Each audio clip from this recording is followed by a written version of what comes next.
উকিল সাহেব সারাদিন ওকালতি করার পর যখন বাড়িতে যায়, স্ত্রী শুধু ঘ্যান ঘ্যান ঘ্যান করে। তোমার বাবার যন্ত্রণা ভালো লাগে না, তোমার বাবার অত্যাচার ভালো লাগে না। আরে উকিল, তোমার বাবার অত্যাচার ভালো লাগে না, সারাদিন ঘ্যাও ঘ্যাও করে, বিভিন্ন কথা বলে, চা দাও, পান দাও, পানি দাও, এগুলো সহ্য হয় না। আরে উকিল, তোমার বাবার কি কর্ম করো? তোমার বাবার অত্যাচারে আমার সন্তান ঘুমাইতে পারে না, তোমার বাবার অত্যাচারে আমিও ভালোভাবে ঘুমাইতে পারি না। তোমার বাবা বড় একটা ভাইরাস, তোমার বাবার অত্যাচার জুলুম আর আমার সহ্য হয় না।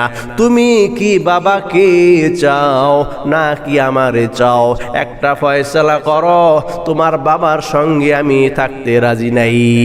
উকিলের মেজাজ বড় গরম, দিশাহারা হয়ে গেছেন। স্ত্রীকে বলে, বিবি আমার, তো কি করা যায় বলো? আমার বাবার তো অন্য কোথাও যাওয়ার জায়গা নেই, মা দুনিয়া থেকে বিদায় নিয়ে চলে গেছে, আমার বাবা কোথায় যাবে বলো বলো? আমি ছাড়া আমার বাবার আর কেউ নাই, আমি ছাড়া আমার বাবার আর কেউ নাই। আমার বাবার তো অন্য আর কোনো ছেলে নাই, আমার বাবার তো অন্য আর কোনো মেয়ে নাই। আমার বাবারে কি করব বলো, একটা পরামর্শ দাও। বিবি সাহেব পরামর্শ দিল, তোমার বাবারে বস্তা বইরা নদীতে ফালায়া দাও, ডিসিশন এটাই ফাইনাল। আলহামদুলিল্লাহিল্লাযী হাদানা লিহাদাকুম ওয়া নাশহাদু আল্লা ইলাহা ইল্লাল্লাহু ওয়াহদাহু লা শারীকা লাহু ওয়া নাশহাদু سيدنا وسندنا وحبيبنا وطبيبنا ومولانا محمدا عبد الله رسوله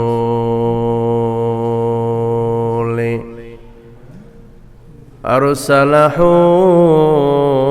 بالحق بشيرا ونذيرا أما بعد فأعوذ بالله من الشيطان الرجيم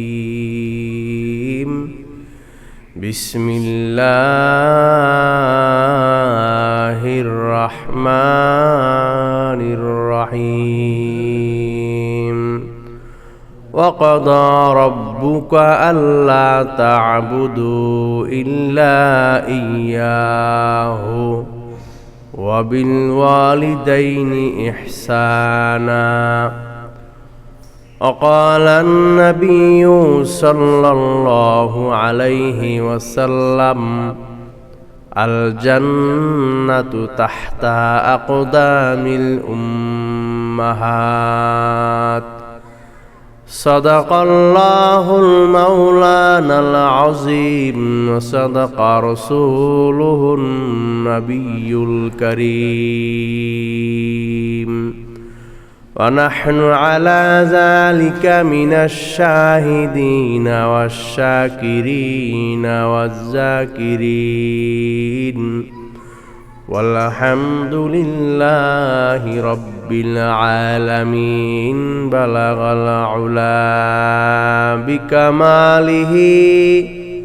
كشف الدجى بجماله حسنت جميع خصاله صلوا عليه وآله بلغ العلا بكماله كشف الدجى بجماله حسنت جميع خصاله صلوا عليه وآله লা ইলাহা ইল্লাল্লাহ, লা ইলাহা ইল্লাল্লাহ, লা ইলাহা ইল্লাল্লাহু মুহাম্মাদুর রাসূলুল্লাহ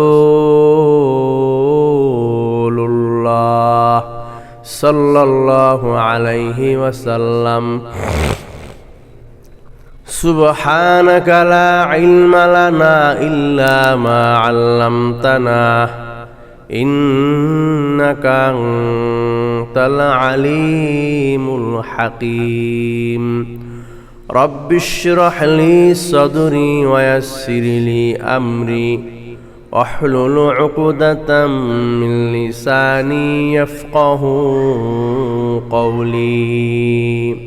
আলহামদুলিল্লাহ।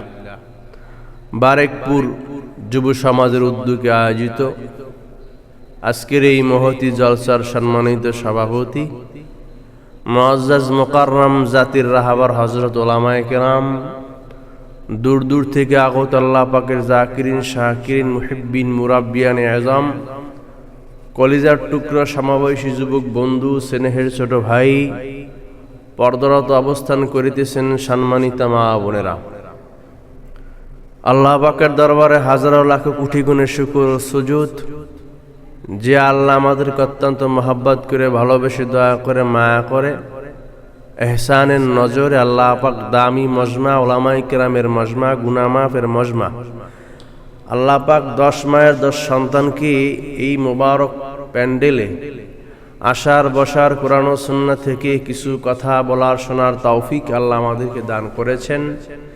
এই জন্য আমরা সকলেই আল্লাহ পাকের দরবারে কালিমাতুশ শুকরিয়া আদায় করি, আলহামদুলিল্লাহ। সম্মানিত হাজিরিন, বিগত বছর এখানে মাহফিল হয়েছে, এবছরও মাহফিল হচ্ছে, আগামীতেও হবে। বিগত বছর থেকে নিয়ে এবছর পর্যন্ত যত মানুষ দুনিয়া থেকে বিদায় নিয়ে কবরে চলে গেছেন, আল্লাহ তাআলা আজকের এই মাহফিলের উসিলায় বরকতে সকলকে জান্নাতের উচ্চ মাকাম দান করুক, আমিন। সংক্ষিপ্ত সময় আমি কিছু আলোচনা করব। এখানে হক্কানি উলামায়ে কেরাম আছেন, মুরব্বীরা আছেন, তারা বয়ান করবেন। আমি একটু আপনাদের দোয়া নেওয়ার জন্য আসছি, আপনারা দোয়া করবেন। মুরব্বীদের অনুমতিতে বসছি। আমার ভিতরে কোনো আমল নাই, ইলম নাই। হক্কানি উলামায়ে কেরাম বুজুর্গদের জবান থেকে শোনা কথাগুলোই দ্বিতীয়বার তাকরার করার জন্য আসছি, নিজের ফায়দার জন্য আসছি। প্রতিটা কথা যেন আল্লাহ তাআলা আমাকে সহ আমাদের সকলকে আমল করার তৌফিক দান করুক। আমি আপনাদের খেদমতে কালামুল্লাহ শরীফ থেকে একখানা আয়াত, রাসূল করিম সাল্লাল্লাহু আলাইহি সাল্লামের অগণিত মনি মুক্ত বাণীতে হাদিসের একখানা টুকরা পড়েছি। আল্লাহ পাক যদি তৌফিক দেয়, আল্লাহ পাক যদি ইচ্ছা করেন, ইরাদা করেন, তো এই আয়াত ও হাদিসের উপর ভর করে সংক্ষিপ্ত কিছু আলোচনা করব। আল্লাহ তাআলা জবান দ্বারা এমন কিছু কথা বের করুক, যেই কথার দ্বারা বলনেওয়ালা এবং শুননেওয়ালা উভয়ই হেদায়েতের সঠিক রাস্তায় চলতে পারে, আমিন। আল্লাহ তাআলা রব, কোনো সন্দেহ নেই। পৃথিবীর সব ইবাদত একমাত্র আল্লাহ পাকের জন্য করা হয়। وقضى ربك ألا تعبدوا إلا إياه وبالوالدين إحسانا। আল্লাহ তাআলা বলেন, সব ইবাদত আমি আল্লাহ তাআলার জন্য, বান্দা ইবাদত করব আমি আল্লাহর জন্য, অন্য কাউকে অংশীদার বানাইবা না। ইবাদত একমাত্র আমি আল্লাহর জন্য, সেজদা একমাত্র আমি আল্লাহর জন্য, জিকির একমাত্র আমি আল্লাহর জন্য, তাসবিহ আমি আল্লাহর জন্য, হজ উমরা নামাজ সব আমি আল্লাহর জন্য। আর বান্দা কাউকে অংশীদার বানাইবা না। ইবাদত একমাত্র আল্লাহ তাআলার জন্য খাস, আল্লাহর সাথে অংশীদার কাউরে বানাইবা না। যদি আল্লাহর সাথে কাউকে অংশীদার বানাও, বান্দা পরিণাম ফল হবে জাহান্নাম। মায়ার নবী আমার সাহাবাদের একটা কাফেলা নিয়ে রওনা হইলেন। সাহাবাদেরকে নিয়ে একটা সফরে বের হয়ে গেলেন। জংলা দিয়া যাইতেছেন, জংলা দিয়া মায়ার নবী আমার যাইতেছেন, সাহাবায়ে কেরামও সঙ্গে যাইতেছেন। জংলার হরিণেরা আলাপ পাইয়া দৌড়াইয়া ঈশা নবীরে সম্মান করলেন, মাথা ঝুঁকায়া দিলেন মাথা। সাহাবারা বলল, পয়গম্বর, হরিণেরা আপনারে সেজদা দিল। ও নবী আমার, হরিণেরা আপনারে সেজদা দিল, আপনার সামনে মাথা ঝুঁকাইল, আপনি আমাদেরকে অনুমতি দেন, আমরাও আপনার সামনে সেজদা দিব, আমরাও আপনাকে সম্মানের তাজিম করব। পয়গম্বরের চেহারাটা মলিন হয়ে গেছেন, মিজাজ চেহারা রাগ লাল হয়ে গেছেন। মায়ার নবী আমার রাগান্বিত হয়ে গেলেন আর জানা দিলেন, সাহাবারা, সেজদা কারো জন্য দেওয়া যাবে না, সেজদার হক একমাত্র আমার আল্লাহ, সেজদা একমাত্র আল্লাহর জন্য খাস, কোনো তাজিমেরও সিজদা নাই, কোনো সম্মানেরও সিজদা নাই, সেজদার মালিক একমাত্র আল্লাহ। সুবহানাল্লাহ, সিজদার মালিক একমাত্র আল্লাহ, আর কেউ সিজদার মালিক না, কোথাও তাজিমের সিজদা দেওয়া যাবে না। আরে মুসলমানের দল, এই জন্য ইবাদতের মধ্যে কোনো অংশীদার বানানো যাবে না, আল্লাহ পাকের জন্য ইবাদত। আল্লাহ এটাই বলেন, বান্দারা আমি আল্লাহর ইবাদত করো, ইবাদতে অন্য কাউকে অংশীদার বানাবা না। সমস্ত ইবাদত একমাত্র আল্লাহ পাকের জন্য খাস। ইবাদত মানুষ করে, আমরা এখানে বসছি আল্লাহর রেজামন্দির জন্য, নামাজ পড়ি আমরা আল্লাহর জন্য, জিকির করি আল্লাহর জন্য, দান করি আল্লাহর জন্য, সদকা দিই আল্লাহর জন্য, হজ করি আল্লাহর জন্য, ওমরা করি আল্লাহর জন্য। সমস্ত যাবতীয় ইবাদত, কোরবানি সহ সব মুসলমানের ইবাদত একমাত্র আল্লাহর খুশির জন্য। ভাইরা আমার, আল্লাহ তাআলা খুশি তো বান্দা বিনা হিসাবে জান্নাত পাইবা। এ আমলের জোর দিয়া কেউ জান্নাত পাইবা না। আল্লাহ যদি খুশি না হয়, পরিণাম ফল জাহান্নাম। পাহাড়ের চূড়ায় আল্লাহর এক বান্দা 500 বছর পর্যন্ত ইবাদত করলেন। 1 বছর 2 বছর না, 500 বছর চলে গেল। এই বান্দার খাওয়ানোর জন্য বুজুর্গ বান্দা যেন না খায় না থাকেন, আল্লাহ তাআলা তার জন্য একটা ডালিম গাছের ব্যবস্থা করে দিলেন আর মিষ্টি পানির ব্যবস্থা করে দিলেন। বান্দা পানি খাও, ডালিম খাও, পানি খাও আর ইবাদত করো, বন্দিগি করো। বুজুর্গ বান্দা পাহাড়ের উপরে 1 বছর 2 বছর না, আল্লাহর বান্দা পাহাড়ের উপরে 500 বছর পর্যন্ত আল্লাহর ডাকে, আল্লাহর ইবাদত করে। বান্দা ডালিম খায়, মিষ্টি পানি খায়, আল্লাহর ডাক। ভাইরা আমার, আল্লাহর কাছে দোয়া করলো, মালিক তোমার কাছে দোয়া, আল্লাহ আমার ইন্তিকালটা তুমি সিজদার মধ্যে আল্লাহ দিও। আল্লাহ তাআলা দোয়া কবুল করে নিলেন। আল্লাহর বান্দার মরণটাও সিজদার মধ্যে হয়ে গেল। কিয়ামতের ময়দানে দাঁড়াইছেন আর আল্লাহ তাআলা বলেন, বান্দা তুমি 500 বছর আমারে ডাকছো, আমি আল্লাহ তোমার উপরে দয়া করলাম, তোমার প্রতি আমার বড় মায়া, আমি আল্লাহ দয়া কইরা তোমার ঠিকানা দিলাম জাহান্নাম। আওয়াজ জান্নাত, বলেন সুবহানাল্লাহ। আল্লাহ বললেন, খুশি হইয়া আমি আল্লাহ জান্নাত দিলাম। বান্দা জান্নাতে যাও, আমি আল্লাহ তোমায় জান্নাত দিয়ে দিলাম। কিন্তু বুজুর্গ বান্দা নারাজ হয়ে গেল, না না না না, আমি দয়া জান্নাতে যাব না। আমি 500 বছর পর্যন্ত ইবাদত করলাম, ঘর বাড়ি ছেড়ে দিলাম, ছেলে মেয়ে ছেড়ে দিলাম, স্ত্রী ছেড়ে দিলাম, সব সাইরা পাহাড়ের উপরে আমি আল্লাহ আপনারে ডাকলাম, আমি জান্নাতে যাব না। তবে আমি জান্নাতে যাব আমার নেক আমলের বিনিময়ে।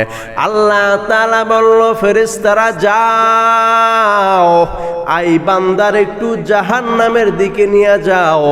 জাহান্নামের দিকে আগাইলেন, সাথে সাথে গরমের তাপ, এমন ভয়ঙ্কর জাহান্নাম আল্লাহ বানায় রাখছেন। 500 বছর দূরত্ব রাস্তা থেকেও জাহান্নামের আগুন লাগার সাথে সাথে জাহান্নামীদের কলিজাটা পর্যন্ত পুইরা ভুনা হয়ে যাবে। কোথায় জাহান্নাম? 500 বছর দূরে। 500 বছর দূরত্ব থেকেও বান্দা জাহান্নামের আগুন কলিজায় লাগলে কলিজাটা পুইরা ছাই হয়ে যাবে, কয়লা হয়ে যাবে। এমন ভয়ঙ্কর জাহান্নাম আল্লাহ বানায় রাখলেন। বুজুর্গ বান্দার একটু সামন্তিক আগায়া দিলেন। আল্লাহর বান্দা বলে, পানি দাও, পানি দাও, পানি দাও। একজন ফেরেশতা 1 গ্লাস পানি নিয়ে সামনে দাঁড়াইছেন। এ বান্দা পানি নাও। বলে, না না, এমনি পানি দেওয়া যাবে না, আগে ইবাদত দাও, পানির বিনিময় দাও, মাগনা পানি তোমায় দেওয়া যাবে না। বলে, কি চাও, কি চাও? বলে, 500 বছরের ইবাদত। বলে, নিয়ে নাও। 500 বছরের ইবাদত দিয়া দিলাম 1 গ্লাস পানির বিনিময়ে। বলে, 1 গ্লাস পানিতে আমার হয় না, আরো আমার পানির বড় প্রয়োজন। 1 গ্লাস পানিতে আমার পিপাসা মিটবে না, আমার আরো পানির প্রয়োজন। বলে, পানি যদি খাইতে চাও আরো নেক আমল দাও। বলে, কি আমল দিম? বলে, আরো 500 বছরের ইবাদত দাও। বলে, আর তো ইবাদত নাই। বলে, তাহলে জাহান্নামে যাও, পানিও আর পাইবা না। বান্দা, তোমার ইবাদত নাই, আল্লাহ যে তোমার জন্য একটা ডালিম গাছ লাগায়া দিলেন, মিষ্টি পানির ব্যবস্থা করে দিলেন, ওগুলার হিসাব দাও। আরো যদি পানি খাইতে চাও বান্দা, আরো হাজার হাজার বছর ইবাদত দাও। বুজুর্গ বান্দা কান্নার কান্না, চোখের পানি ফালাইয়া কাঁদতেছেন আর বলতেছেন, না না আল্লাহ, আপনি ক্ষমা করে দেন, আপনার দয়াবিহীন জান্নাতে যাওয়া সম্ভব না। ভাইয়ারা আমার, এই জন্য আমাদের সমস্ত ইবাদত একমাত্র আল্লাহ তাআলার জন্য, অন্য কারো জন্য কোনো ইবাদত না। আল্লাহর দয়া ছাড়া বান্দা নেক কাজ করতে পারবা না। আল্লাহর ইবাদত করো আল্লাহকে রাজি খুশি করার জন্য। অকদা রব্বুকা আল্লা তা'বুদু ইল্লা ইয়াহু ওয়া বিল ওয়ালিদাইনি ইহসানা। আল্লাহ তাআলার নির্দেশ, আদম সন্তানের দল, পিতা মাতার সাথে ইহসান করো, পিতা মাতার সাথে দয়া করো, পিতা মাতার সাথে ভালো আচরণ করো, ভালো ব্যবহার করো। মা বাবা বড় এক দামি সম্পদের নাম, কিন্তু কিয়ামতের আগে আগে মায়ার নবী আমাদের বলে গেছেন, সাহাবারা যখন দেখবা ছেলে মেয়ে সন্তানরা মা বাবাকে দাস দাসীর মতো মনে করবে, বন্ধু বান্ধবীদের আপন মনে করবে, দাস দাসীর মতো মনে করবে মা বাবাকে, তখন তোমরা ধরে নিও কিয়ামত অতি নিকটে চলে আসলো।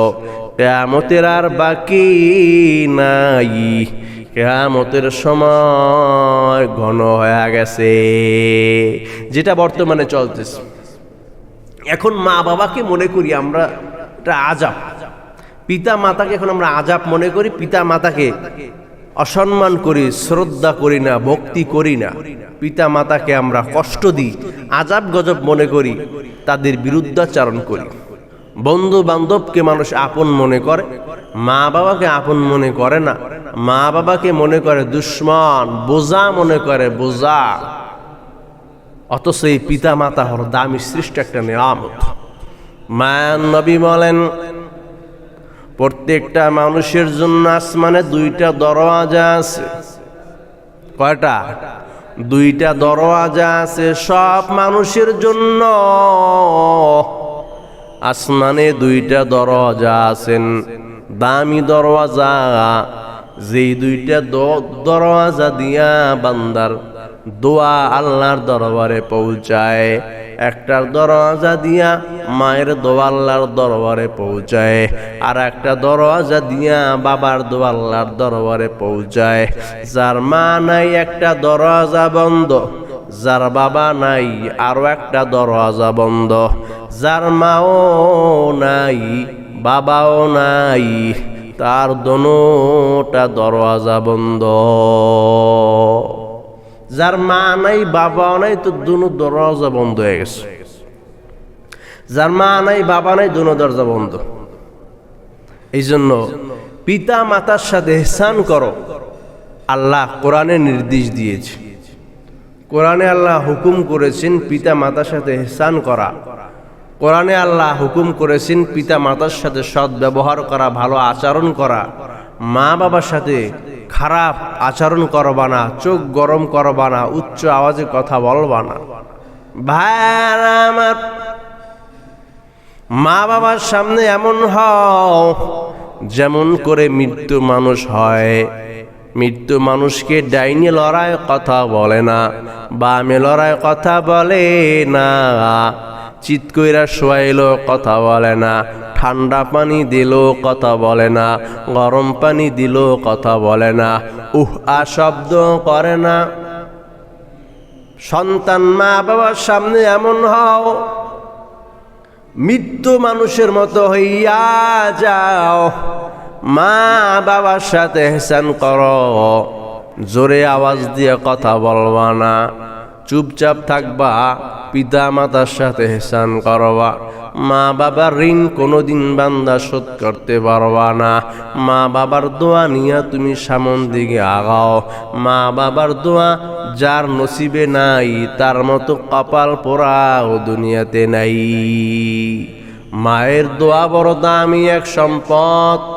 কুতুবুল আলম এক বুজুর্গ জুরাইশ দরবেশ লোকালয়ে সেরে মরুভূমির প্রান্ত এক অঞ্চলে মানুষহীন এক জায়গার মধ্যে গিয়ে একটা খানকা বানাইলেন। চমৎকার এক খানকা বানাইছেন। ইবাদত করেন বুজুর্গ, সারাদিন নামাজে দাঁড়াইয়া ইবাদত করে, রাত্র ইবাদত জিকিরের মধ্যে বান্দা জীবনটা কাটায়। কিন্তু মা জননী মাঝে মধ্যে আইসা পিছনে দাঁড়ায় আল্লাহর বান্দারে ডাক দেয়, জুরাইজ বাবা, বাবা আয়, তোর সাথে কিছু কথা বলবো। কিছু কথা বলার জন্য বাবা আমি আসলাম, একটু আয়। কিন্তু আল্লাহর বান্দা নামাজে দাঁড়ায় ধ্যান করতেন। মা ডাকতেছেন, মা বড় না আল্লাহ বড়, আল্লাহ বড় না মা বড়। চিন্তা করতেন আর বলে না মা বড় না আল্লাহ বড়। এই জন্য নামাজ ছাড়তেন না, ইবাদতে মশগুল হয়ে থাকতেন। মা জননী ডাইখা আবার চলে যাইতেন। একদিন 2 দিন না, একদিন মা বিরক্ত হইয়া বদদোয়া করে দিলেন, মা অভিশাপ দিলেন, মা বদদোয়া করে দিলেন, বাবা এত ডাকার সারা তুমি দাও না, আমি মা অভিশাপ দিয়ে দিলাম, বদদোয়া দিয়ে দিলাম। বেশ্যা নারীর অপবাদ তোমার গায়ে পড়ুক, খারাপ নারীর অপবাদ তোমার গায়ে পড়ুক। মা বদদোয়া দিয়ে চলে গেল। কয়েকদিন কেটে গেল। আল্লাহর বান্দা তো ইবাদতে মশগুল। এলাকার মধ্যে একটা ছয় লাভ শুরু হয়ে গেল। একজন মহিলা গর্ভবতী হয়ে গেল, বাচ্চা প্রসব গর্ভবতী হয়ে গেল। গর্ভবতী হওয়ার পর বাচ্চা দুনিয়াতে আগমন করলো। এলাকার মানুষ বলে, কার বাচ্চা কার? মহিলা কোনো দিক না তাকাইয়া জুরাইশ বুজুর্গর নামটা বান্দা বলে দিল, আর বলল, এই বাচ্চা আমার না, আমার সাথে বেবিচারে লিপ্ত হয়েছে ওই বুজুর্গ। মানুষ সাথে সাথে বিশ্বাস করে নিল, খানকা ভেঙ্গে চুরমার করে দিল। আর বলল, বুজুর্গ বলো, এই বাচ্চা তোমার? বলে, না, আমার না। এলাকার মানুষগুলো খানকা ভেঙ্গে চড়ে দিল, খানকাটা ভেঙ্গে চুরমার করে দিল। বুজুর্গের উপর বান্দা আক্রমণ করলো, অলির উপরে বান্দার আক্রমণ করলো। বুজুর্গ কান্না করে আর কয়, এই বাচ্চা আমার না। কে এই বাচ্চার বাবা? বুজুর্গ বলতেছেন, কে এই বাচ্চার বাবা এটা আমি বলবো না, বাচ্চা নিজেই বলবে কে এই বাচ্চার বাবা। বুজুর্গ হাতটা বাচ্চার মুখের মধ্যে লাগায়া দিলেন, বাচ্চা জবান দিয়ে কথা বলা শুরু করে দিল। আর বললেন, এই ওলি কামেল আমার বাবা না, আমার বাবা হইলেন একজন রাখাল। মানুষ বড় অবাক, এলাকার মানুষ অবাক হয়ে গেলেন। বান্দার খানকা আবার বানায় দিছেন, কিন্তু একটা অপবাদ গায়ে লেগে গেল। যদিও সে সত্যবাদী তাকওয়াওয়ালা, কিন্তু মিথ্যা অপবাদ একটা গায়ে লেগে গেল, বুজুর্গ বান্দার গায়ে লেগে গেল। আর বান্দা বলেন, এটা এমনি লাগে না, এটা আমার মায়ের অভিশাপ লাগছে। একটা জিনিস আমাদের ফলো করা দরকার। এখানে কোনো অভিযোগ যদি কোনো আলেমের উপরে আসে, আমরা চিন্তা ভাবনা করি না। মাদ্রাসার শিক্ষকের বিরুদ্ধে, মসজিদ ইমাম মুয়াজ্জিনের বিরুদ্ধে, আলেম ওলামার বিরুদ্ধে কোনো অভিযোগ আসলে আমরা রিয়াকশন নিই, সাথে সাথে আমরা রিয়াকশন নিই, কোনো চিন্তা ভাবনা করি না। আক্রমণ হামলা তার উপরে আমরা করি, কোনো চিন্তা ভাবনা করি না। আক্রমণের পরে, জেল খাটার পরে তারপরে শোনা যায় যেটা মিথ্যা মামলা ছিল, মিথ্যা অভিযোগ ছিল, ষড়যন্ত্র ছিল। এই জন্য নারীর ফিতনা বড় ভয়ঙ্কর। আলেম ওলামার বিরুদ্ধে কেউ অভিযোগ তুললি সাথে সাথে আমরা রিয়াকশন নেব না, চিন্তা ফিকির করে তদন্ত করে ভালোভাবে তদন্ত করে সে যদি দোষী হয় আইনিভাবে তাকে শাস্তি দেওয়া হবে। ভাইয়ারা আমার, যেই কথা বলতেছিলাম, মা বাবার সাথে ইহসান করো, দয়া করো। মা বাবা যদি তোমারে নিচে শোয়ায়, তোমার মা বাবারে তুমি খাটের উপরে শোয়াও। মা বাবার চোখের পানি বান্দা ফালাইবা না। মা বাবার সাথে ইহসান করো, ভালো আচরণ করো, খরচ দাও। তুমি শহরে আরামে ঘুমাও, মা বাবা তোমার টেনশনে বান্দা ঘুমাইতেও পারে না। মা বাবা শীতের দিন আসছে, বড় দামি কম্বলে তুমি ঘুমাও, বড় ল্যাপ আরামে তুমি ঘুমাও। মা বাবা গ্রামে কি হালতে আসে বান্দা খবর নাও না। হাজার হাজার অভিযোগ আমাদের চোখের সামনে ভাসতেছেন। বৃদ্ধাশ্রম বানাইলা, বৃদ্ধাশ্রমে মা বাবারে তুমি পাঠায়া দিলা। ওই মা বাবার অভিশাপ যদি একবার লাইগা যায়, বান্দা দুনিয়াও তোমার ধ্বংস, আখিরাতও ধ্বংস। যেমন তুমি কর্মা মা বাবার সাথে, তোমার সন্তানও তোমার সাথে অনুরূপ করবে, কোনো পার্থক্য নাই। উকিল সাহেবা, আল্লাহর এক বান্দা উকিল সাহেবা, ডিগ্রি অর্জন করলেন, ওকালতির দায়িত্ব পেয়ে গেলেন। পরিবারে অন্য কোনো আর সদস্য নাই, মা দুনিয়াতে নাই, বৃদ্ধ বাবা আছেন, বিবাহ করছেন, ছোট্ট বাচ্চা সহ এই 4 জন সদস্য নিয়ে তারা পরিবারে চলতেছেন। উকিল সাহেবা সারাদিন ওকালতি করার পর যখন বাড়িতে যায়, স্ত্রী শুধু ঘ্যান করে। তোমার বাবার যন্ত্রণা ভালো লাগে না, তোমার বাবার অত্যাচার ভালো লাগে না। আরে উকিল, তোমার বাবার অত্যাচার ভালো লাগে না, সারাদিন ঘেউ ঘেউ করে, বিভিন্ন কথা বলে, চা দাও, পান দাও, পানি দাও, এগুলো সহ্য হয় না। আরে উকিল, তোমার বাবার কি কর্ম করো? তোমার বাবার অত্যাচারে আমার সন্তান ঘুমাইতে পারে না, তোমার বাবার অত্যাচারে আমিও ভালোভাবে ঘুমাইতে পারি না। তোমার বাবা বড় একটা ভাইরাস, তোমার বাবার অত্যাচার জুলুম আর আমার সহ্য হয় না। তুমি কি বাবাকে চাও না কি আমারে চাও? একটা ফয়সালা করো, তোমার বাবার সঙ্গে আমি থাকতে রাজি নাই। উকিলের মেজাজ বড় গরম। সারাদিন উকালতি করার পর বান্দা যখন ঘরে যায়, স্ত্রী যখন আবল তাবল করে, তখন পুরুষের মেজাজটা আরো গরম হয়ে যায়। আরে মুসলমানের দল, কত প্রবাসীর দেখি আত্মহত্যা করে মারা যায়, কত প্রবাসী বলে হুজুর বাড়িতে যেতে মন চায় না, কত প্রবাসী সারা রাত কান্না করে আর কান্না।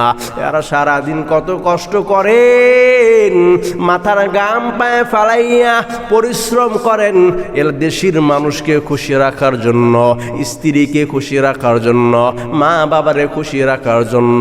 দিন শেষে আরাই আবার প্রবাসী ভাইদেরকে গালমন্দ দেয়, প্রবাসী ভাইদের বিরুদ্ধে খারাপ মন্তব্য করে। সারা দিন কর্ম করার পর এরা যখন বাসার মধ্যে ফেরে, পরিবারের এই অত্যাচার, জুলুম, নির্যাতন সহ্য করতে পারে না, স্ট্রোক করে আর আত্মহত্যা করে তারা মারা যায়। এমনি না, প্রবাসী ভাইদের কষ্ট আমরা বুঝি না, কি কষ্ট করে, সারা দিন এই পরিশ্রমের কাজ করে, মাথার গাম পায়ে ফালাইয়া। এই প্রবাসী ভাইরা আমাদের জন্য তাদের জীবন জানকে বাজি রাইখা কত বড় বড় বিল্ডিং এর থেকে ঝুইলা ঝুইলা কাজ করতেছে, দেখলেই কলিজা থরথর করে কাঁপে। সারাদিন কাজ কইরা বাসায় গিয়ে আবার খানাটা রান্না করে খেতে হবে, ভাত রান্না করে খেতে হবে। এমতো অবস্থায় পরিবার থেকে, দেশ থেকে ফোন দিয়ে যদি বাবার বিরুদ্ধে, মার বিরুদ্ধে, স্ত্রীর বিরুদ্ধে বিভিন্ন বদনাম, টাকা পাঠাও, এত প্রেশার দেওয়া হয়, একটা মানুষ কিভাবে সহ্য করবে? সারাদিন কষ্ট করে বাসায় আসার পর যদি স্ত্রী ফোন দিয়ে একটু ভালোবাসার কথা বলে, মা বাবা একটু হাসি মুখের কথা বলে, ছেলে মেয়েরা যদি একটু হাসি খুশিভাবে কথা বলে, তাহলে তাদের মনটা আরো ভরে যায়, অটোমেটিক শক্তি তার অন্তরের মধ্যে পায়। আমরা চেষ্টা করি, আমরা দোয়া করি, প্রবাসী ভাইদের জন্য আমার মোনাজাতে সবসময় দোয়া থাকে। আল্লাহ যেন আমাদের এই বাংলাদেশের সমস্ত প্রবাসীকে সব ধরনের বিপদ, আপদ, বালা, মুসিবত থেকে আল্লাহ হেফাজত করে, বলি আমিন। ভাইরা আমার,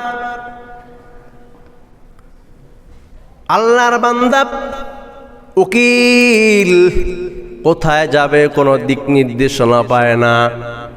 বাবার দিকে আগাইব না স্ত্রীর দিকে আগাইব, কোন দিকে আল্লাহর বান্দা আগাইব, দিশা হারা হয়ে গেল, দিশা হারা হয়ে গেছে।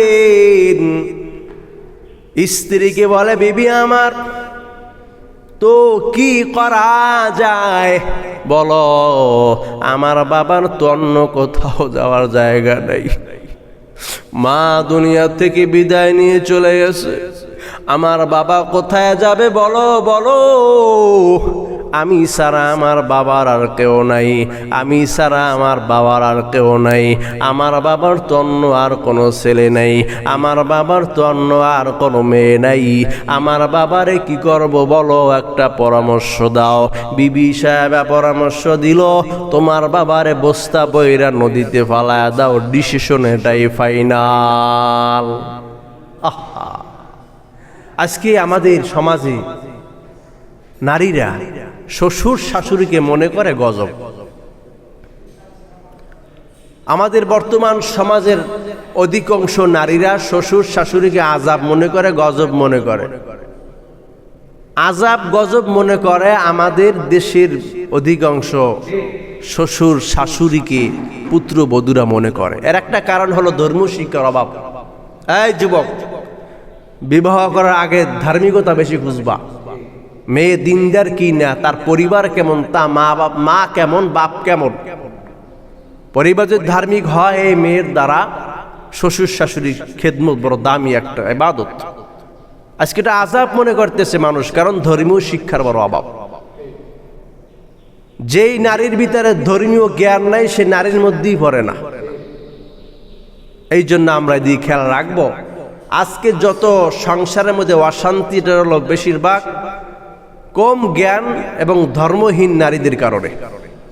ভাইরা আমার, স্ত্রী পরামর্শ দিল,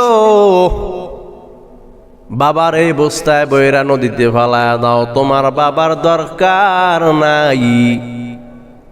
স্বামীর মনের মধ্যে গেঁথে গেল, স্ত্রীর পরামর্শটা বড় ভালো লেগে গেল।